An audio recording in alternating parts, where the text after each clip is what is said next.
there, it's Polly here. We might need strong drink for this one because I'm doing Chivalry and Sorcery. Alright, so to reel back the way back machine, Chivalry and Sorcery was a quite an early role-playing game actually, came out in the 70s. Chivalry and Sorcery was in fact the first role-playing game I ever purchased for myself. I saw it advertised in White Dwarf 6, I think, and I managed to order a copy. Now, I have a unhealthy obsession for sort of 13th century European medieval-y stuff. I love the sugarloaf helmets and yes, I love the full reinforced chainmail and the surcoats and, you know, the full comparisons on the horses, and I love that look, and this was the game for that. And we played it, we had us a good time. So, there are a couple of different styles of role-playing game that you've probably picked up. For those who aren't gamers, you'll have picked them up through these reviews. There's kind of the, what you sort of call recreationist, ones where there is a system which is designed to create a feel, but isn't too worried about realism. And then there is the simulationist, where they are looking for something that simulates as deeply as possible the actual physics and the real nuts and bolts and crunch of doing this. In role-playing terms, we refer to these kind of rules as crunchy. Chivalry and Sorcery is the ultimate crunch, absolutely. It's like, this is it. This is the system upon which anything else that you ever thought was crunchy, you know, aspired to be. They have snap and crackle, this one has snap, crackle and pop. In this day and age, this does actually make it a bit of an anachronism, because people over the last decades have gone more and more and more for streamlined systems, as simple as possible. CNS is out in new edition, and it has in no way decided to streamline itself and, you know, go for a smoother, glitzier, simpler system. It's certainly improved itself over the years, and it has streamlined some of the funky points, but it remains simulationist to its core. What do we mean by this? Well, in this case, all right, so this is an absolute medieval role-playing game. A big part of this book is telling you about medieval societies, not just European. It goes over Islamic and, you know, Russian steppes and Eastern European, but how they operate, how those societies work, how influence works within those societies, how religion is framed. There's a lot about religions and so on in there. There's an awful lot about that goes beyond the pale of simple sort of European, oh, Christian, here's the church. No.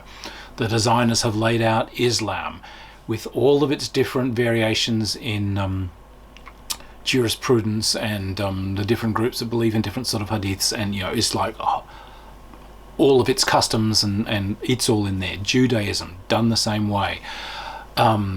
People's attitudes to different races and so on. They're very careful in this to basically say that a lot of modern racism didn't really exist at this time. It often comes off your confessionalism, your religion more than race and nationality. So there were a lot of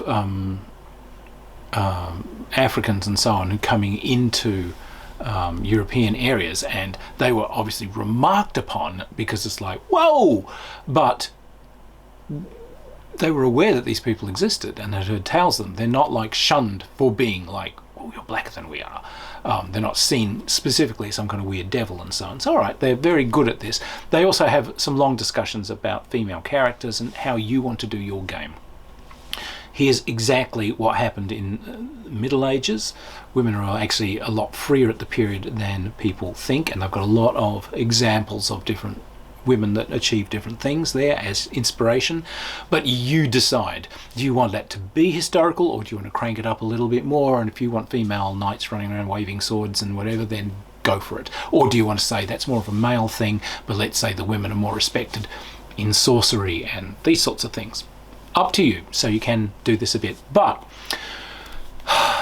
right, drink, ding. At its core, At its core, this is a percentile-based game. You will be using percentile dice. You have skills. You're trying to roll under that skill on percentile dice. We've seen this in things like, RuneQuest and basic role-playing and so on. And this game does that, but it does it way more in a way more niggly way. I have to say, this is not a game you can just pick up and play. It has to be studied, and if you're playing it,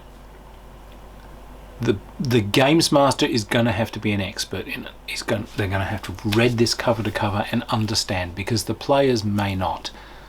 They may not have had the ability to remember all of these rules. So the umpire's going to have to handle the bookkeeping and the rules lawyer end of this.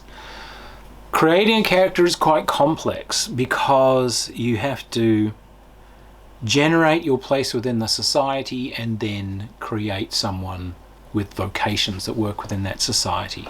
You can do it as a points build, or you can do it randomly. There's two different systems there. Unusually, this game has always had your horoscope as part of creating your character. What your star sign is kind of important. It gets you bonuses to different types of skills. How well aspected you are by the stars. You can be well aspected, normally aspected. You can be bad aspected. They get you different experience bonuses and things. Where you stand in your family, you can be a treasured child, you can be a black sheep, etc. That all kind of gets you different influence and different taps into the family money. You pick a vocation, be it like warrior or magician or cleric or whatever, and there are lots and lots and lots and lots of different sort of sub jobs within these vocations. So you can be a warrior if you're coming from the noble houses. All right, I'm going to be a knight. Obviously that's in there, but you can focus that. Oh, I really want to be a seagoing knight. All right, well, the skills within knight are there. I'm just going to get some boat handling and navigation and so on. Yeah, I want to be like an actual kind of seafaring sort. No, I want to be a classic riding knight. No, I want to be one of those arseholes who used to run around and like joust everywhere. Like they were like professional sportsmen, really. They would go around and they'd do this because you'd get like prizes and seize people's horses and ransom. Right, so less practical skill, more kind of grandstandy. You can focus this down as much as you like. Tons and tons and tons of skills. Keeping accounts is a skill. Knife fighting is a skill. Variations on cooking, hundreds of languages. Right. Where it starts getting complex. So, bear with me. Skills have a basic difficulty. How difficult is the skill? Speaking Latin is difficult. Playing bongos, not quite so difficult. So, there's a base chance of doing the skill based on its difficulty. If you just pick this up, how big a percentage chance do you just have kind of sort of partly trained? There's two different basic skills. For one is if you just have never done this before. The other one is if you are trained, but you've got some training. So they've got two different bases. That difficulty also kicks in with experience. It is more expensive to buy a skill that is difficult than it is to buy a skill that is easy. All right, fair enough. This isn't so hard so far. A 10. My skill, that's my BCS, my basic skill. I have my personal skill factor, which adds to this. Now, each skill has listed some characteristics that might be influence it. My characteristics or give me a number that will add to my use of the skill. But unlike, say, early RuneQuest, which was done in leaps of 5%, which were pretty easy, or modern RuneQuest, they just kind of add the characteristic in. Yeah, okay. This has got quite small increments, 3%, 4%, 5%, 8%, these kind of things. All right, so you'll go through and find your guy. I've got a 3% bonus for my dexterity and a 6% for my perception. Goes into my archery skill, which is a fairly difficult skill. All right. And to that we do our training. You buy levels in a skill. Each level gets you an extra 3%. Right.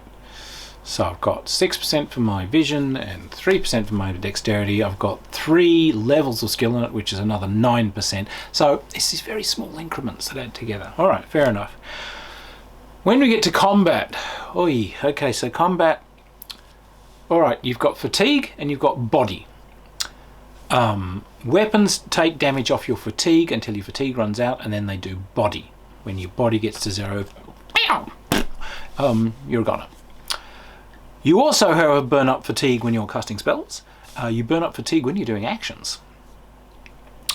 When you are, when it's a combat turn, you roll a d10 and you add that to some other factors, and that's a number of action points you've got. And now you get a big chart, and you can spend your action points. So moving and walking and hitting and striking and parrying all cost you action. So you can get multiple attacks in a turn, for instance. And you can save some actions back for doing active defenses if someone attacks you. All right, fair enough. When someone attacks you, you can declare passive defense. I don't have the action to, protect it. They get their roll, and you remove half of your personal combat factor. That's just the bonuses and training, not the, as far as I can tell, not the basic as well, but that removes from his chance to hit. If you're doing an active defense, he rolls to hit, you roll your defense. Now your choices are, you can try and parry with the weapon, you can parry with the shield, you can attempt a active defense like dodging and diving away. For some reason they say if you dodge, you're out of position for doing a hit. Okay, that's how the game works. That's not actually shown, but all right, fair enough. But your opponent's skill also affects your chances of that hitting and defense. So if the guy's a really good shield guy, part of his personal skill factor does come off your chance to hit. So you've each got to modify your basic chances depending on the other guy's skill as well. So there's always, in this game, there's always that extra jump that you've got to do beyond just roll my skill. You've always got to do the extra calculation.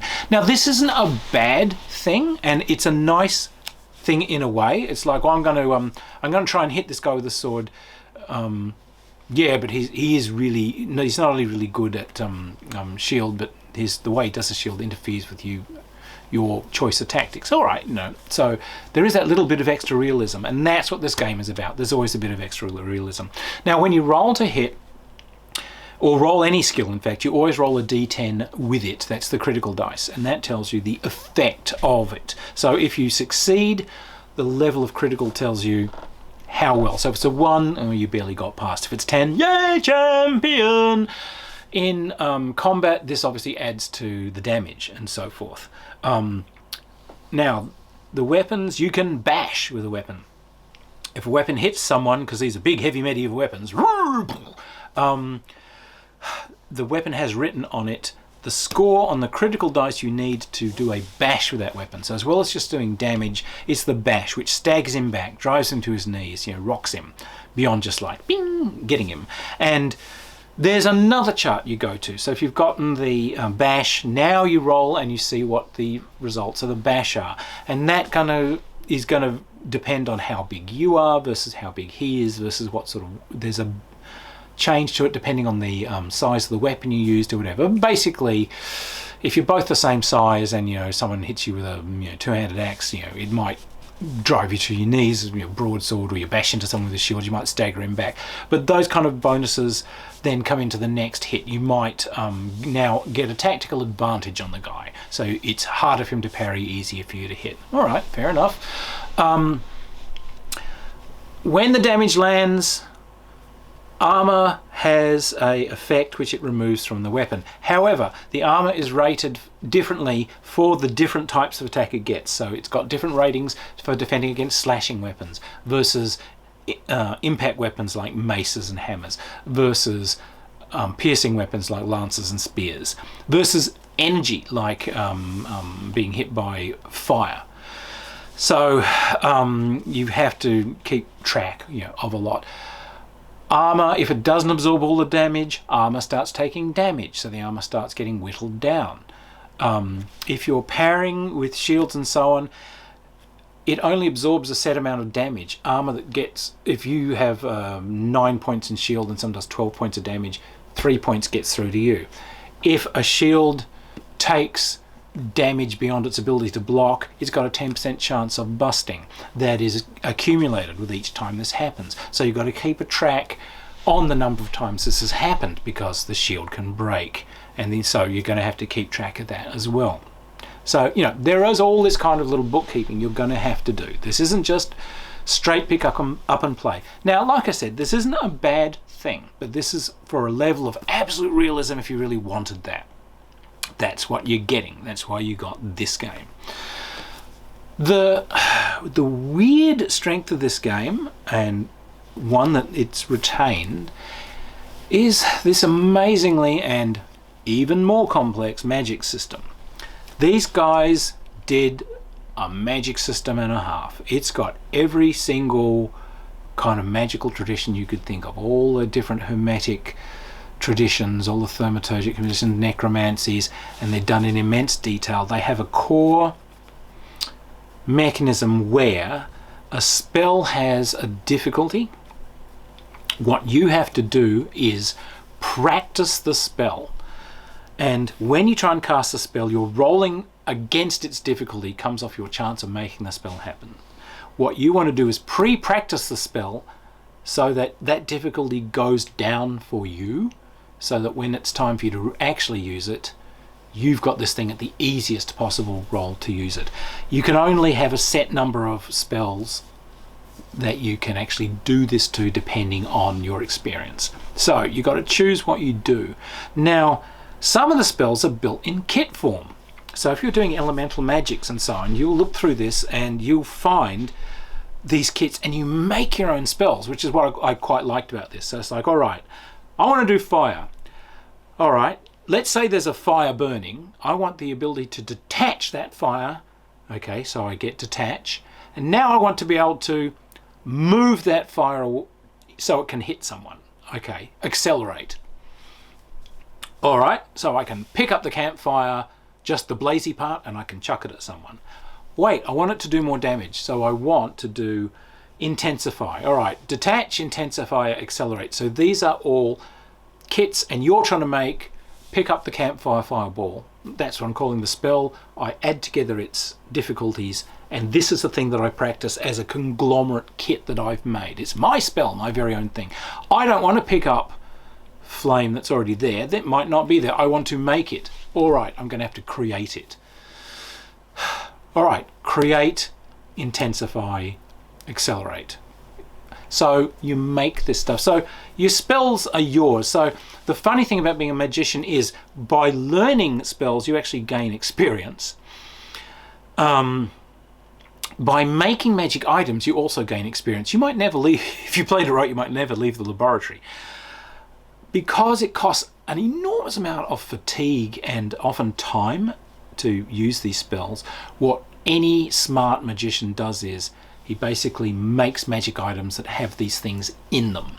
So there's these rules in there for making your own magic items. So what, again, it uses that core mechanism where you've got the magic resistance of items. So you have to figure out what you're going to make your wand or your bracery or your ring or your amulet or your mighty, crown or whatever out of. And you're going to have to enchant it down to magic resistance 0 in order to receive the spell, and this all takes time. The more resistant it is, the longer it takes. So you could spend months if you've got something that's pretty resistant.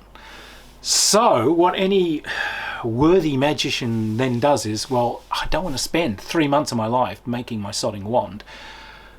What's basically not really magic resistant? Well, stuff that's got some sort of inherent magic in it. So a chunk of wood from the forest is going to have enormous magic resistance because it's, not particularly inherently magical. Oak has got a bit of magic to it, so oak's not as bad. Oh, you know what you want a wand made from, darling? You want it made from unicorn horn, because that's basically no resistance at all. Oh, so I could just where do I find that? Now you're going to have to go on a quest and find it, because you're not going to be able to go down the shops. And when you've done your research, the umpire can fling stuff at you and say, all right, you're going to have to make this from, there's different concordances. So you'll find, all right, I'm going to put 3 different items into this. Right, so I'm going to design a thing. It's going to be unicorn horn, it's going to be sacred blackwood, and it's going to be pearl.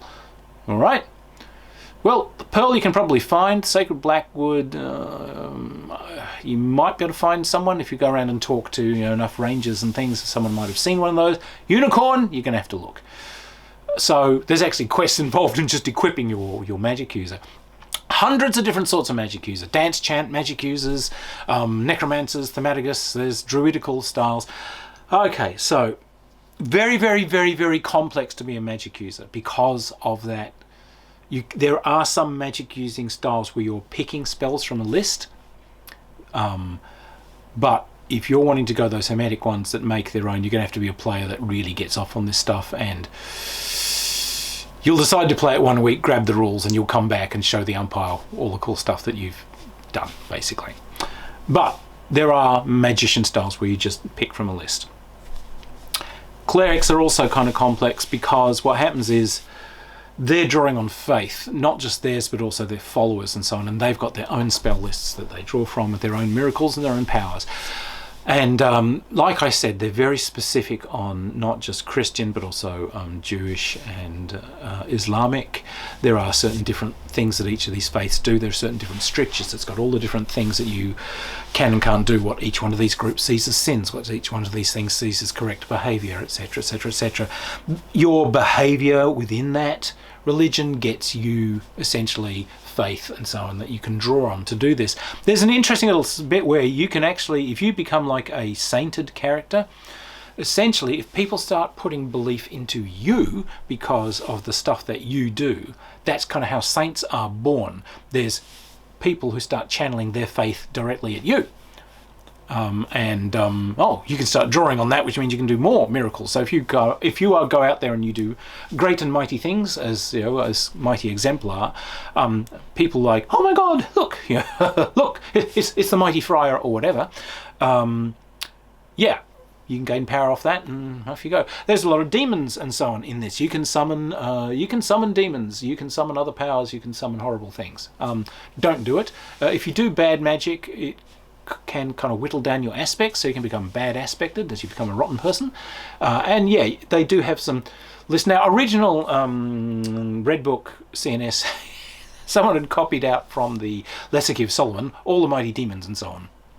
And they all had them there, what you need to summon that one, and it was like, ooh, as a 15-year-old kid, it's like, hey, yes, they have taken that out, probably a good idea. But they do still have like lists of the demon princes and the great knights and the great powers and these sorts of things, and what they're there for. Hey, I want to summon demons, all right, well, I'm looking for one who's going to massively increase my wealth because I'm going into politics. Ah, you want to summon this one.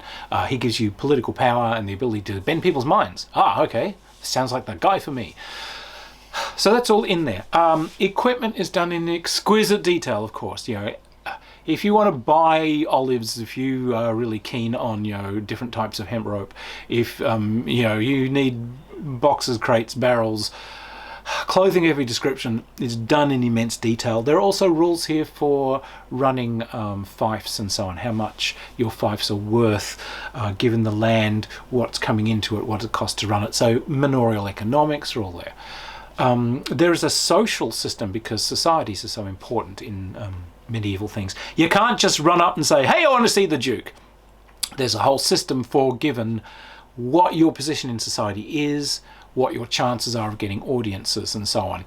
Your fame as an adventurer, if you've gone out and done great things, you've saved people, you rescued the princess, you beat people up at that mighty battle, that adds to your influence.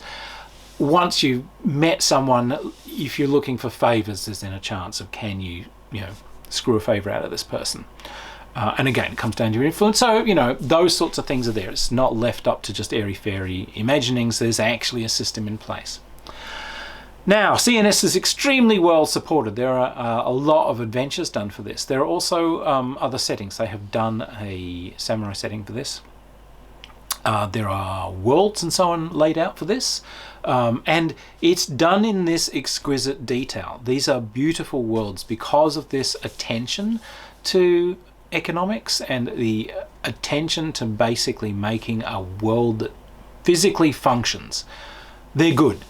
It's not D&D where someone's waved a hand and said, oh yeah, magic does that. Why is the city so clean? Oh, I don't know, magic. No, it actually functions. And so it's good. It's gritty. It's actually a workable society. There were some really cool old settings for this, like Saurians, which had a like a dinosaur world and a world of intelligent dinosaurs and so on. Those are probably going to be brought back. And as I said, a lot of adventures and so on for this as well.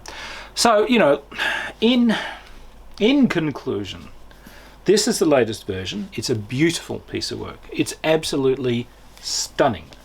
Production values are immaculate, beautiful artwork all the way through. It's well laid out. There's an enormous amount of information in here. A lot of it is that world building, explaining how medieval societies work and all that social stuff for your character. You're not just a bunch of numbers, you actually have a place in society. So by the time you finished a character, you know, I'm the third son of some guys who lived in this sort of area, who had this sort of living, who have this sort of clout. My family's got this kind of reputation. Here's my vocation. Here's the skills I've got. Here's my influence. Way more than just, I'm a fighter with 9 hit points. So this is a game for someone who wants that level of realism. You've got a highly detailed, functioning medieval world with characters who actually have a place in it, not just a thrown in it so you can have some cool adventures. The level of grittiness, look, it's difficult. There's no way to smooth that over. The fact that you've got these little factors to count up means that before play you're going to have to do a fair bit of preparation, because you're going to need these numbers. You can't fudge it over. Do it beforehand. You're going to have to figure out all of your personal skill factors and pre-figure out what half of that is, and just because that sometimes comes into play, and stick that over on the side so that it's all there ready to use. It's not, I mean, when you look at something like basic role-playing, we are asking the same things. We are saying we have a basic chance of using a skill, we've got modifications from characteristics, we've got modifications from your level of training. It's just that kind of the way CNS has done them tends to be a little bit more niggly. We're looking at many different factors which all bring in their little bit of percentage. But again, for those people who really like detail, this is it. This is the detailed game. What it delivers for that is a high degree of accuracy and a very high degree of simulation. So the skills that you do are very much informed by the character.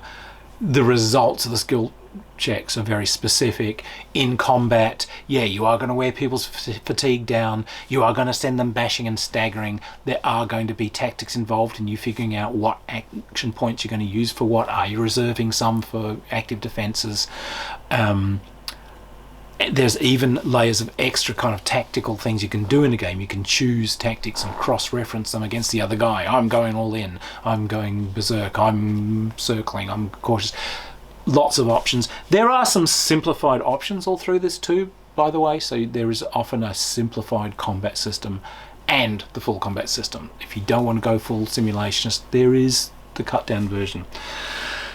So look, it's a challenging game. You will have to read it and you will have to understand it. Someone at the table's got to understand it before you play. You can't just pick it up and fudge it, because that's not what it's about. That level of simulationist game needs you to know that you wanted this and to take advantage of that and what it offers. And what it's going to offer is fights with real tactics where people stagger around and do real sort of damage, and it will feel visceral as opposed to just some numbers coming off a chart.